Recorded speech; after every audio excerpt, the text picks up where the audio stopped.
What is corona effect in electrical. Guys, जब भी आप ट्रांसमिशन लाइन के पास से गुजर रहे होते हैं तो क्या आपने कभी नोटिस किया है कि वहाँ पे एक हिसिंग साउंड सुनाई देता है। इसका रिलेशन कोरोना इफ़ेक्ट से है। आपने अक्सर कोरोना वर्ड सुना होगा, बट इलेक्ट्रिकल में कोरोना इफ़ेक्ट एक बहुत ही इंपॉर्टेंट टॉपिक है जो एग्जाम्स में हमेशा आता ही है। सो अगर इलेक्ट्रिकल के स्टूडेंट हो और यह टर्म कोरोना इफ़ेक्ट को डिटेल में जानना है तो वीडियो को एंड तक ज़रूर देखना। जो कोरोना है वो ग्लोइंग प्लाज्मा के फॉर्म में देखा जाता है। इसे नाइट में इजीली देखा जाता है। As you can see transmission line में यहाँ पे कोरोना वायलेट लाइट के फॉर्म में अपीयर हो रहा है और ये कोरोना अक्सर कंडक्टर के शार्प पॉइंट्स पे ज़्यादा दिखाई देता है। सो लेट्स सी कि कोरोना इफेक्ट कैसे ऑकर होता है। एज वी कैन सी ये हमारी ट्रांसमिशन लाइन है जिसमें हाई वोल्टेज प्रेजेंट है और इसमें एसी करंट फ्लो हो रहा है। तो जैसा कि हम जानते हैं कि ट्रांसमिशन लाइन में जो कंडक्टर होता है उसके सराउंडिंग मैग्नेटिक फील्ड के साथ साथ इलेक्ट्रिक फील्ड भी फॉर्म होती है और ये इलेक्ट्रिक फील्ड की इंटेंसिटी कंडक्टर के पास सबसे ज़्यादा होती है और कंडक्टर से दूर जाने पे इसकी इंटेंसिटी कम होती जाती है। सो ये कोरोना इफेक्ट तब ऑकर होगा जब हमारे कंडक्टर में फ्लो होने वाला करंट इसकी सराउंडिंग एयर जो कि गैस है उसकी डाइलेक्ट्रिक स्ट्रेंथ को ब्रेक करके जब एक करंट उसमें फ्लो होगा तभी हमें कोरोना इफेक्ट देखने मिलेगा।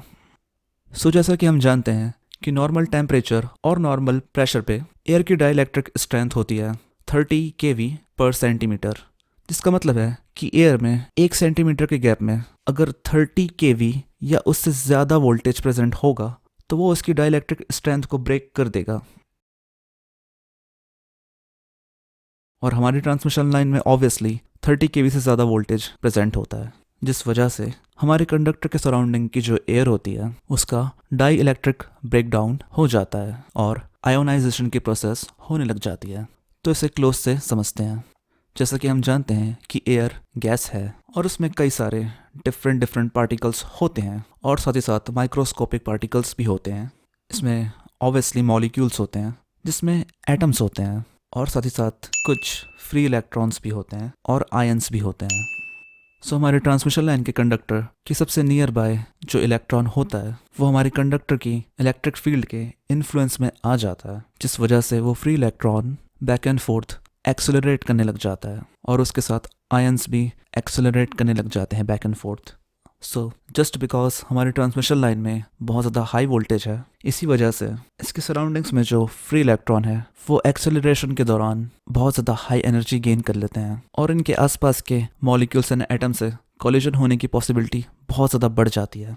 और जब यह इलेक्ट्रॉन किसी मॉलिक्यूल या एटम से कोलाइड करता है वो इतनी ज़्यादा गेन्ड एनर्जी से कोलाइड करता है जिससे कि वो एटम अपना इलेक्ट्रॉन एमिट कर देता है और वो एटम खुद पॉजिटिव आयन बन जाता है और वो रिलीज्ड इलेक्ट्रॉन भी हाई एनर्जी गेन कर लेता है ड्यूरिंग एक्सेलरेशन और वो भी दूसरे एटम्स या मॉलिक्यूल से कोलाइड करता है, जिससे कि एक चेन रिएक्शन होता है और बहुत सारे फ्री इलेक्ट्रॉन्स बनते जाते हैं साइमल्टेनियसली, जिस वजह से उस रीजन में करंट फ्लो पॉसिबल हो पाता है। और गाइस, इसी वजह से हमें कोरोना देखने मिलता है। ये कोरोना लोअर प्रेशर में और हाई टेम्परेचर में ज़्यादा क्वांटिटी में देखने मिलता है। यही रीज़न है गाइस कि हमें हायर एल्टीट्यूड पे और रेनी एंड स्टॉर्मी वेदर में हमें कोरोना इफेक्ट ज़्यादा क्वांटिटी में देखने मिलता है, बिकॉज स्टॉर्मी वेदर में पार्टिकल्स ज़्यादा क्वांटिटी में प्रेजेंट होते हैं।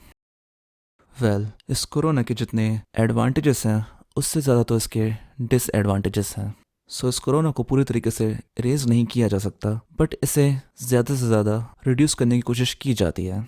एंड आई होप कि आपको कोरोना इफेक्ट का एक बेसिक नॉलेज हो गया होगा। And if you want to make me more videos about corona effect then you can comment below. और अगर वीडियो अच्छा लगा तो प्लीज़ लाइक कर देना और इलेक्ट्रिकल से रिलेटेड वीडियोस देखने के लिए चैनल को भी सब्सक्राइब कर देना। फिर मिलेंगे। सी यू।